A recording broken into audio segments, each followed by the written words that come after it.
ገመና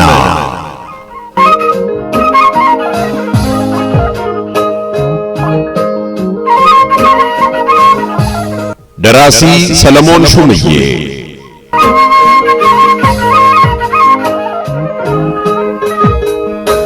ተራኪ ኢዮብ ዮናስ።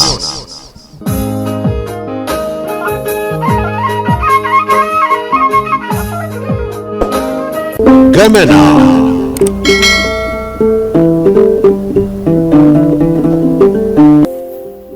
ክፍል 20።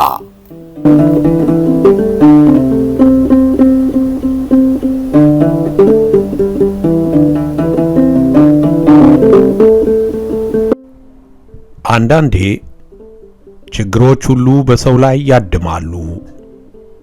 የመጀመሪያው ችግር ያስከተለው ሐዘንና መከራ ከልቡ ሳይጠፋ ሁለተኛው ይከተላል። መከራ መከራን እየመዘዘ በመሳሳብ የተቀባዩን አሳርና ፍዳ ያበዛዋል። ጊዜና ምክንያት ተረዳድተው የችግር ሰንሰለት የመከራ ቀለበት ይፈጥራሉ። በሰንሰለቱ የታሰረ በቀለበቱ የታጠረ እየየን ዘፈኑ አድርጎ ብሶትና ትካዜን ሲያንጎራጉር ተስፋ ቆርጦ ተስፋን እያበቀለ ጊዜ ያመጣበትን ጊዜ እስኪያስረሳው አካል መንፈሱ ይንገላታል። አንዳንዱ ሐዘንና ችግሩን አፍ አውጥቶ ለሌላው በማካፈል አልቅሶ ይለቀስለታል፣ አዝኖ ይታዘንለታል። ያም ብቻ ሳይሆን ከከንፈር መምጠጥ አንስቶ እስከ ከባድና ውስብስብ ደረጃ ያለ እርዳታና መፍትሄ ሁሉ ይለገሰዋል። እናም ትንሽ ሲነካ ብዙ በመጮህ ችግሩ ሳይጎዳው በፊት የቅርብ የሩቅ ወዳጁን አስቸግሮ በእንጭጩ ይቀጨዋል። አንዳንዱ ደግሞ ለዚህ አልታደለም። ችግሩን ለብቻው አፍኖ በመያዝ ወደ ውስጡ እያነባ መንፈሱን በጭንቀት እያደቀቀ አካሉን በጥያቄ እስኪያስገምት ይብሰከሰካል። ምን ሆኖ ነው? ምን ነው እንዲህ አንጀቱ ወጣሳ? ምን ነው ውድቅድቅ አለ? ግምታዊ መልሱ በአብዛኛው ባለቤቱ ከሚያውቀውና ከደረሰበት የውስጥ ችግር የራቀ ይሆናል። ብዙ ጊዜ ሐሳብና ችግሮቻቸውን ለብቻቸው ይዘው የሚብሰለሰሉ ሰዎች አካባቢያቸውን በስጋት የሚመለከቱ ናቸው። ፍርሃትና ጥርጣሬ አይለያቸውም።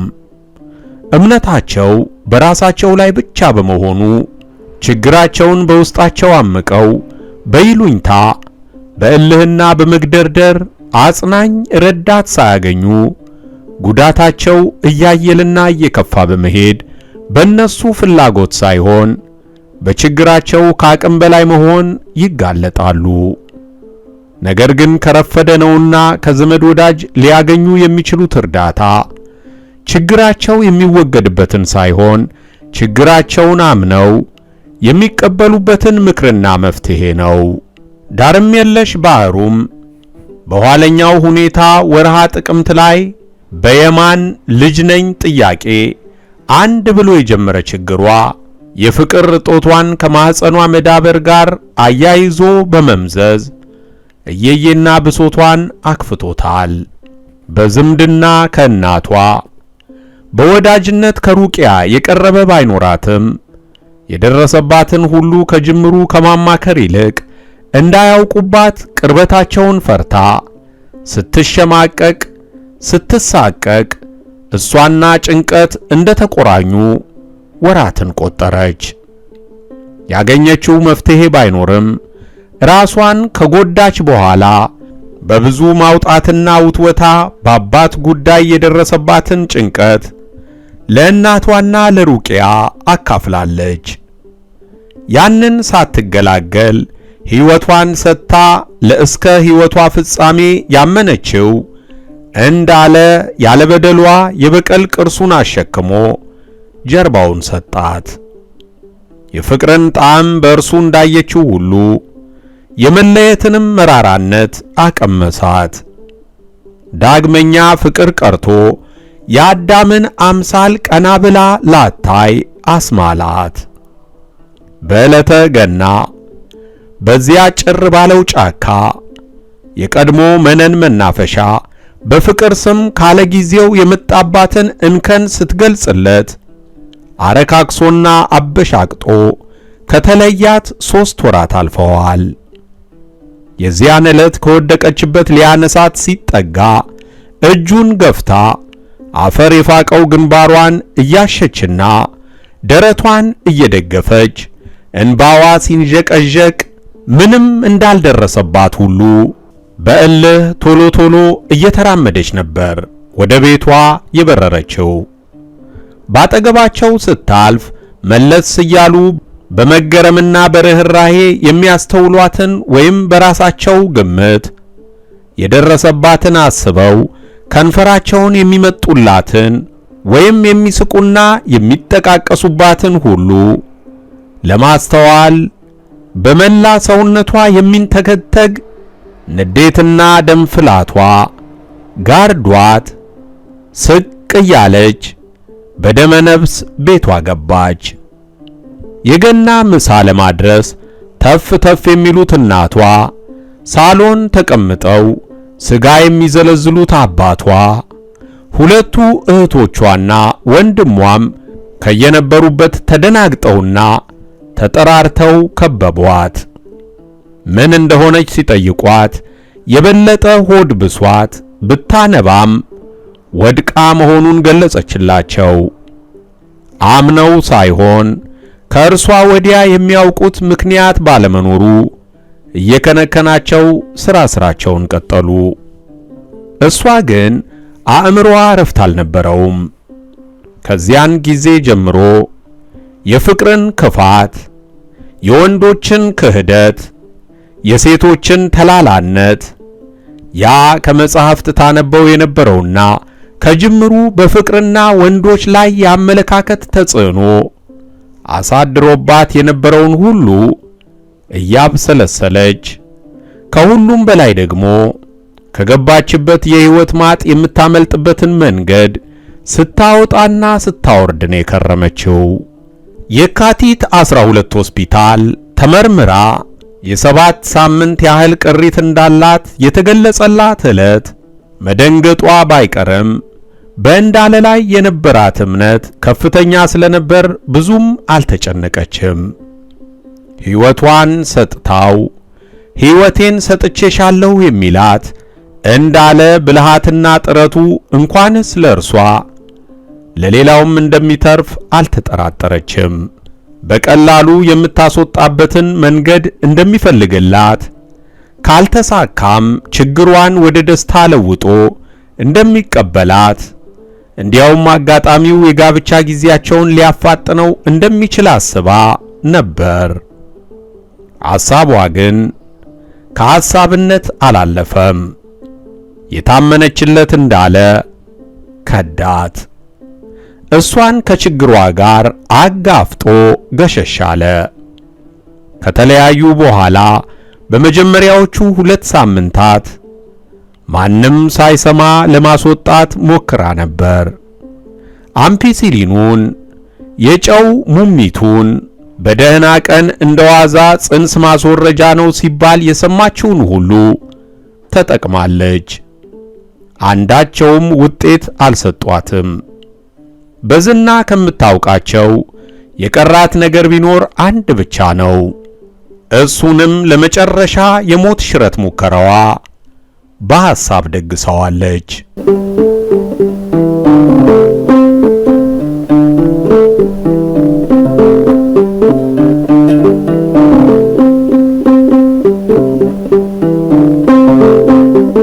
ዕለቱ እሁድ ደብረ ዘይት በዋለ በሳምንቱ ነው። የቅድስት ማርያም ቤተክርስቲያንን ቅጥር ግቢ ወፍራም የብርድ መከላከያ ልብሶች በለበሱና በተከናነቡ ምዕመናን ተሞልቷል።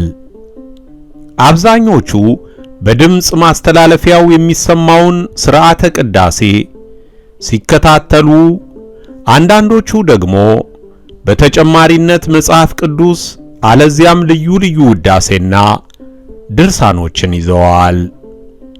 ከነዚያ ሌላ ቤተ ክርስቲያኒቱን ከውጪ አለዚያም ገባ ብለው በመሳለም የሚመለሱም በርካታ ናቸው። ለምን አስቀድሰሽ አብረን አንሄድም? አሉ ወይዘሮ ብዙ ድምፃቸውን ዝቅ አድርገው ወደ እርሷ በመጠጋት። ተመልሼ ብተኛ ይሻለኛል አለች። እርሷም እንደርሳቸው ዝቅ ባለ ድምፅ ምን ነው ምን ሆንሽ? አሉ ጥቂት ደንገጥ ብለው። ምንም አልሆንኩም፣ ትንሽ ራሴን ስላመመኝ እንዳይብስብኝ ፈርቼ ነው።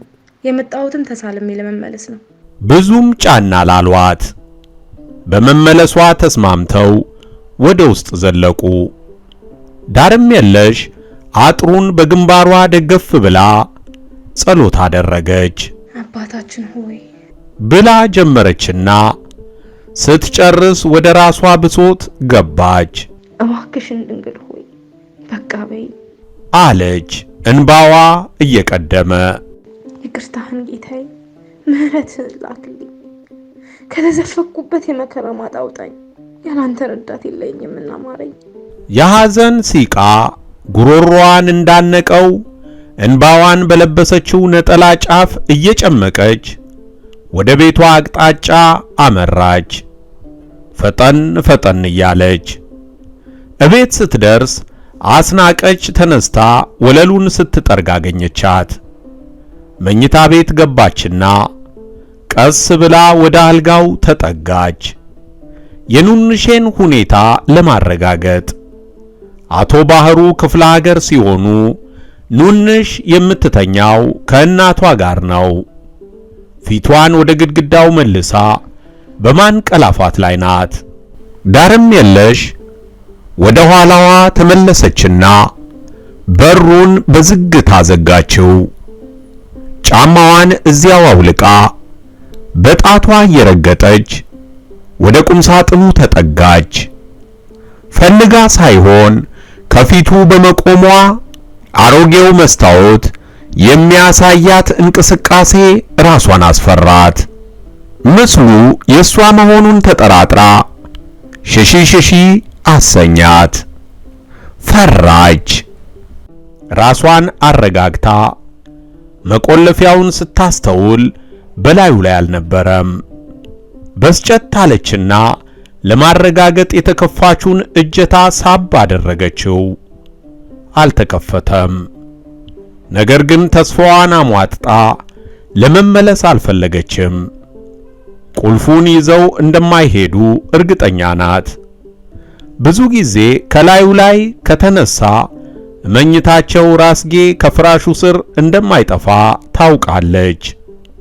የኑንሼን እንቅልፍ እንዲያበረታላት ፈጣሪዋን በልቧ ተማጸነችና በጥንቃቄ ፍራሹን ከጠርዙ በኩል ቀና አድርጋ አየችው።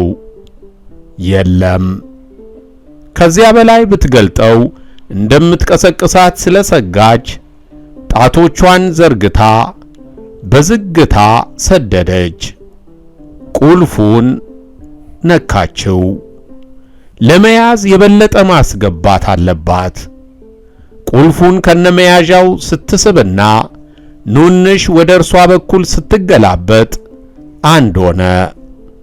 ዳርም የለሽ እንደ ሌባ ልቧ ሲንቀጠቀጥ ምን ሆንሽ? አለቻት ኑንሽ። ድንጋጤዋ ተሰምቷት ለምን እንደሆነ ግን አልገባትም። መልስ ሳትሰጣት ወጥታ ሄደች። አልቀናትም። በጓሮ በኩል የቤቱ ውሃ ልክ ላይ ተቀምጣ ትንሽ አሰላሰለችና አንድ ሌላ ዘዴ መጣላት። ከሌብነቱ ሳይሻል አይቀርም አለችና ተነሳች። እማማ ሸዋ ቤት ስትሄድ በራቸው ከውጪ ተቆልፏል። በሙከራው ሁሉ ያለመሳካት ከእድሏ ጋር እየተነጫነጨች ስትመለስ እርሳቸው ከቤተ ክርስቲያን ወደ ቤታቸው ሲመጡ አገኘቻቸው። ምን ነው በጠዋት ልጄ፣ በደህና ነው የፈለግሽኝ? አሉ ሰላምታ እንደተለዋወጡ እርሳቸው ዘንድ ደርሳ መመለሷን ስትነግራቸው። አይ በደህና ነው እማዬ እስከምትመጣ ያመልጠኛል ብዬ እርሱን ልጠይቅ መጣው። ምንድነው እሱ?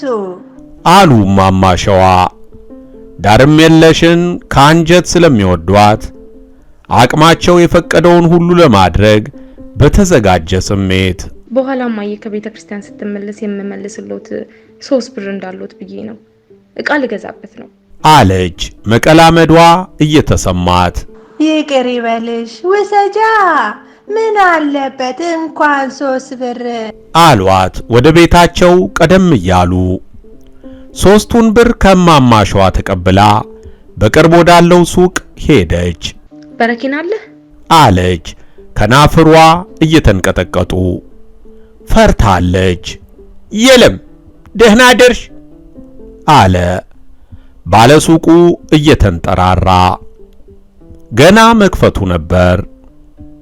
ለሰላምታው መልስ ሳትሰጠው ጀርባዋን አሳይታው ወደ ሌላ ሱቅ መንገዷን ቀጠለች። ለወትሮው ምንም ይሁን ምን ለመግዛት ስትመጣ ሰላምታ ታስቀድም ነበር። ደብሯታል መስል አለ ለራሱ የዛሬው ሁኔታዋ ገርሞት። በጠዋት ልብስ ጠቢ ተብላ ነው በዚህ በብርድ ያአላህ። ዳርም የለሽ በረኪናውን አግኝታ በነጠላዋ ስር ይዛ ተመለሰች። ከዚያም ለድርጊቷ አመቺ ብላ ቀድሞውኑ ካሰበቻቸው 2 አማራጭ ቦታዎች ወደ ማድቤቱ አደላች። መኝታ ቤት እንዳትገባ ኑንሽ አልወጣችላትም። በረኪናውን ባዶ ከነበረ ሰባራ እንስራ ውስጥ አስቀመጠችና እጇ ይዞት የተመለሰውን ጠቀርሻ ለበስ የሸረሪት ድር እየጠረገች ወደ ዋናው ቤት ተመለሰች። ምላጭ ይኖራል ብላ ባሰበችበት ሁሉ ፈትሻ ስላጣች ሐሳቧን ቀየረችና የሽንኩርት ቢላዋ ይዛ ወደ ማድቤት ተመለሰች። የፊት ለፊቱ በር ይንኳኳ ነበር። አስናቀች ማነው እያለች አለፈቻት። አስናቀች በሩን ስትከፍት 4 ሰዎች በረንዳው ላይ ቆመዋል። 3ቱን አይታቸው አታውቅም። አንደኛው ግን ቤታቸው ከሚመገቡት ሰዎች አንዱ ነው። ፈጠን ብሎ ሰላምታ ሲሰጣት አጸፋውን መለሰችና እንዲገቡ ጋብዛ ወደ ውስጥ ቀደመች። እንግዶቹም ተከታትለው ገቡ። እንዲቀመጡ ወደ መቀመጫዎቹ መራቻቸው። የለም ይቆየን አሉ። ከማዕከላቸው ወፈር አጠር ብለው ግንባራቸው እስከ መሃል አናታቸው የተመለጡ ባለካፖርት አዛውንት። ይልቅ ወላጆችሽን ጥሪልን አሉ ባርኔጣቸውን በጉልበታቸው አንጻር ይዘው። እትዬ ብዙን ጥሪያቸው አለ አማረም እርሳቸውን ተከትሎ። አመጣጣቸው ግራ ቢያጋባትም እናቷ ቤተ ክርስቲያን መሄዳቸውን ነገረቻቸው። አሉና አዛውንቱ አብረዋቸው የመጡትን ሰዎች ግራ ቀኝ ቃኘት ታደረጉ። እንዴት ይሻላል እንደማለት። እዚሁ እንጠብቃቸዋ፣ ሌላ ምን መላ አለ አሉ። ጸጉር ከጢማቸው ሽበት ይወረራቸው ሌላ አዛውንት ጋቢያቸውን ወደ ትከሻቸው አጥፈው በዓይናቸው የኋሊት መቀመጫ እየፈለጉ፣ የቀሩትም በሐሳባቸው ተስማምተው ተቀመጡ። ይህቺ ናት እንዴ ልጅቱ አሉ ራሰ በራው አዛውንት። አስናቀች ወደ ውስጥ ስትመለስ በጨረፍታ ሰምታቸዋለች። አይ ይቺ ታናሿ ናት ሲል መለሰ አማረ። ታላቋ ናት ማለት ነው እንዲህ የምታስደገድገን? ይህችም ቆንጆ ልጅ ናት አሉ ራሰ በራው አዛውንት ፈገግ እያሉ ለጨዋታ። ያቺኛዋ ትበልጣለች፣ ጸጉሯ ብቻ ይበቃል። እዚህ ቀረሽ አትባልም፣ ብቻ እግዚአብሔር ይርዳን እንጂ ፈጠነ እሷን አገባ ማለት እመቤቱን አገኘ ማለት ነው። ጸባዩዋ፣ ዕውቀቷ። በል ዝም በል ልጄ፣ እዚህ አይወራም። ከዚህ እስክንወጣ የኛ ልጅ ይበልጣል አሉና አቋረጡት። ሸበቶ አዛውንት አፋቸውን እየተመተሙ ሰዎቹ ዳርም የለሽን ለፈጠነ ሊጠይቁ ሽምግልና የተላኩ ናቸው። አማረና እስካሁን ምንም አስተያየት ያልሰነዘረው አቶ መዝገቡ የሥራ ባልደረቦቹ ሲሆኑ ሸበቶ ባሻ ጥበቡና ራሰ በራው አቶ ይገረሙ ደግሞ ሰፈርተኛ ጎረቤቶቹ ናቸው።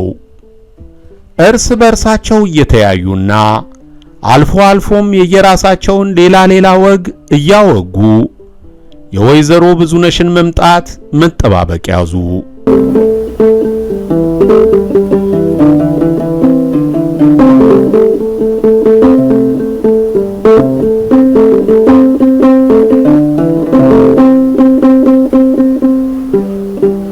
ዳርም የለሽ በረኪናውን ካስቀመጠችበት አወጣችና ስለቱ እጅግም በሆነ ቢላዋ አንገቱ ላይ ከርክራ ቆረጠችው። እንዳቸኳኮሏ ቶሎ ወደ አፏ ለመውሰድ ግን አልደፈረችም። አሁን ፍርሃቷ መጣባት። ደረቷ መንቀጥቀጥ፣ ልቧ መደነቅ ጀመረ። ውጤቱ ያልጠበቀችው ቢሆንስ? ካሁን ቀደም አንድ የሰፈራቸው ልጃገረድ ልታስወርድ በረኪና ጠጥታ ሞተች ሲባል ሰምታለች። በረኪና ለውርጃ እንደሚውልም የሰማችው በዚያው የወሬ አጋጣሚ ነበር። ታዲያ እርሷም እንደ ልጅቷ አስወርዳለሁ ስትል ብትሞትስ? ልምታ ብሞትስ? ካለመኖር ቁጭት የለም። ግን ለምን ትሞታለች? ልጅ ላለመውለድ ይህን ያህል መስዋዕትነት ያስፈልጋል እንዴ? ካለመኖር እኮ በመጨረሻው የችግር አዘቅት ውስጥም ቢሆን መኖር ይሻላል። ከሞት የሚገኝ ምንም ነገር የለም። ከመኖር ግን ሌላ ቢቀር ችግር አለ። ችግርን ለማስወገድ ካለዚያም ለመቋቋም በሚደረግ ትግል መውደቅ መነሳቱም ሕይወት ነው። ከመኖር ችግር ያልፋል፣ ጊዜም። ከመኖር አዲስ ነገር አለ። ከመኖር አጋጣሚ ይፈጠራል። ከመኖር እድል ይከፈታል። ማን ያውቃል? ይሄ እስከ ራሷ የመጥፊያ ሰበብ ሊሆናት የሚችለውና እንዲጠፋ የፈረደችበት አላስፈላጊ ጽንስ ቢወለድ እኮ እንዳሰበችው ላይ ከብዳት ይችላል። ጥርሷን ነክሳ ብታሳድገው ምናልባት እንኳን ወለድኩት የሚያሰኝ ታላቅ የተባለ ሰው ሊወጣው ይችላል። ምናልባት የአገር መሪ፣ ምናልባትም ዝነኛ ደራሲ፣ ፈላስፋ፣ ሳይንቲስት። ኩሪስ ቢሆን ምናልባትም በመንቀን ወለድኩት የሚያሰኝ ለሀገር ለወገን የማይጠቅም ወሮ በላ፣ ሌባ፣ ውሸታም ቢሆንስ? እረ እንዲያውም ከዛ ሳይደርስ ወልዳለችን ብቻ ስም ትትወልድኝ ቢሞትስ? ገና ከማህፀን ላልወጣ ቅሪት የእድሜ ዋስትና ሊሰጠኝ የሚችል ማን ነው? በአካልም በመንፈስም ተጎሳቁዬ መጨረሻው ባያምርልኝ የማናለላለሁ? ያለ ጊዜው ያለ ፍላጎት የመጣ በመሆኑ መወገድ አለበት አለች። ፍርሃትን ተንተርሶ በሐሳቧ የተመላለሰውን መካር በሐሳቧ እየተቃወመች መልሳ ደግሞ ፈራች። ብቻውን ባይወገድስ? እሷንም ይዟት ቢሄድስ? ልጅቷን አስታወሰች። ይሄዳ ከሞት በኋላ እረፍት እንጂ መከራ የለም። ግልግል ነው። በራሴ ደርሶ ያየሁት የህሊና ስብራት በልጅ ላይ ማስከተል አልፈልግም። አባት የሌለው ልጅ አባቴ ማን ነው ሲለኝ ምን እለዋለሁ? ገና ሳይበቀል የካደውን ነፍስ እንደው ዳርም ብላ ዘዋለችባት። አስናቀች። ሁለቱም ያልጠበቁት ጉዳይ በመሆኑ ተደናገጡ። ዳርም የለሽ ቅንድቧን አኮማትራ ትናንሽ አይኖቿን በእህቷ ላይ አፈጠጠችባቸው። በሩን መዝጋት እንደነበረባት ትዝ አላት። አስናቀች ዳርም የለሽ ወደ ማድ ቤት ስታመራ ስላየቻት በእንግዶቹ የተሰማትን ጥርጣሬና መደነቅ ልትነግራት ነው የመጣችው። አጋጣሚውን ማመን አልቻለችም። ምን እየሰራሽ ነው? ምን ስሰራ አየሽኝ? አለች ዳርም የለሽ ቁጣዋን መቆጣጠር ተስኗት። ታዲያ በረኪና ምን ያደርግልሻል? በረኪና የሚነከር ቀርቶ የሚታጠብ ልብስ በቤቱ የለም። ቅድም ወተሽ የመጣሽው እሱን ለመግዛት ነው ለካ። እኔ ደግሞ ማድ ቤት የገባሽው ስራ ለመስራት አስበሽ መስሎኝ። አያገባሽም፣ አርፈሽ ወደ ስራሽ ሂጂ አለች ዳርም የለሽ በሐሳቧ በረኪናውን ቶሎ ብላ ከመጨለጥና እህቷን በዘዴ አስወጥታ ያለምንም ስጋት ከመጠጣት የትኛው እንደሚቀል እያመነታች እርሷ ቆማ ልትጠጣ ብትሞክር ሳትቀምሰው ብትቀምሰውም በላስቲኩ ጠባብ ጉሮሮ እስኪንቆረቆር ብዙም ሳትወስድለት ትይዛታለች። በተቻላት መጠን ለደቂቃም ቢሆን ወጣ እንድትልላት የሚያደርግ መላ አሰበች። አሁን ለምን ፈለግሽኝ? አለች ረጋ ያለች ለመምሰል በሚሞክር ገጽታ። የፈለኩሽማ ግን ከዛ በፊት ከዚህ መውጣት አለብን። እሱን አስቀምጪና ውጪ እነግርሻለሁ አለች አስናቀች። ከመጣችበት ይልቅ የበረኪናው ሚስጥር አሳስቧትና አስፈርቷት ለምን እዚሁ ልትነግሪኛች ስትል ጠየቀቻት። እንደማትወጣላት ተረድታ በተቻላት ፍጥነት ሳትይዛት ለመጠጣት ቆረጠች። ሆኖም ቀድሞውኑ ሲሞግታት የነበረው የህሊና ፈሪ ክፍል እንደገና ገረሸ። በጽንሱ ላይ ስትፈርድ በራሷ መኖርና አለመኖር ላይም አንድ ልብ ሆኖ መወሰን እንዳለባት አስታወሳት። እጇ በፍርሃትና በማመንታት ሲንቀጠቀጥ ወደ አፏ ሳይደርስ ታነቀ። አስናቀች ባለ ፍጥነትና ጉልበቷ ተወርውራ እጇ ላይ አረፈች። ብዙም ሳይታገሉ ሐዘንና ትካዜ አጎሳቁሎ የታናሿ ታናሽ ያደረጋት በዚያም ላይ ህሊናዋ ድርጊቱን በመፈጸምና ባለመፈጸም ተከፋፍሎ የነበረችው ዳርም የለሽ ተሸነፈች።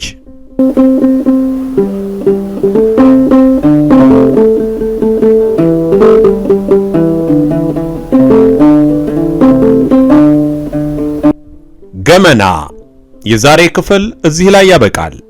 በቀጣይ ክፍል እስክንገናኝ ቸር ይግጠመን።